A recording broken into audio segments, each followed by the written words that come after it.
दोस्तों, मैं आपके सामने लेके आया हूँ पंचतंत्र की कहानी खटमल और जूं। एक राजा के शयनकक्ष में मंदरी सर्पिणी नाम की जूं ने डेरा डाल रखा था। वह राजा के भव्य पलंग पर बिछाने वाली चादर के एक कोने में छिपी रहती थी। रोज रात को जब राजा सो जाता तो वह चुपके से बाहर निकलती और राजा का खून चूसकर फिर अपने स्थान पर जा छिपती। संयोग से एक दिन अग्निमुख नाम का एक खटमल भी राजा के शयनकक्ष में आ पहुंचा।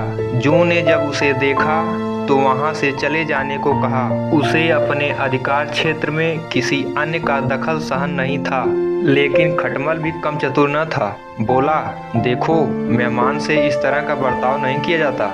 मैं आज रात तुम्हारा मेहमान हूँ। जूं अंततः खटमल की चिकनी चुपड़ी बातों में आ गई और उसे शरण देते हुए बोली, ठीक है, तुम रात भर यहाँ रुक सकते हो, लेकिन राजा को काटोगे नहीं उसका खून चूसने के लिए। खटमल बोला, लेकिन मैं तुम्हारा मेहमान हूँ, मुझे कुछ तो दोगी खाने के लिए, और राजा के खून से बढ़िया भोजन और क्या हो सकता है। ठीक है, जूं बोली, तुम चुपचाप राजा का खून चूस लेना, उसे पीड़ा का आभास नहीं होना चाहिए। जैसा तुम कहोगे बिल्कुल वैसा ही होगा, कहकर खटमल शयनकक्ष में राजा के आने की प्रतीक्षा करने लगा।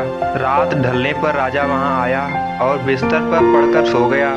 उसे देख खटमल सब कुछ भूलकर राजा को काटने लगा, खून चूसने के लिए। ऐसा स्वादिष्ट खून उसने पहली बार चखा था।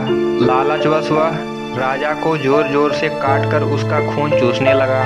इससे राजा के शरीर में तेज खुजली होने लगी और उसकी नींद उचट गई। उसने क्रोध में भरकर अपने सेवकों से खटमल को ढूंढकर मारने को कहा। यह सुनकर चतुर खटमल तो पलंग के पाए के नीचे छिप गया, लेकिन चादर के कोने पर बैठी जूं राजा के सेवकों की नजर में आ गई।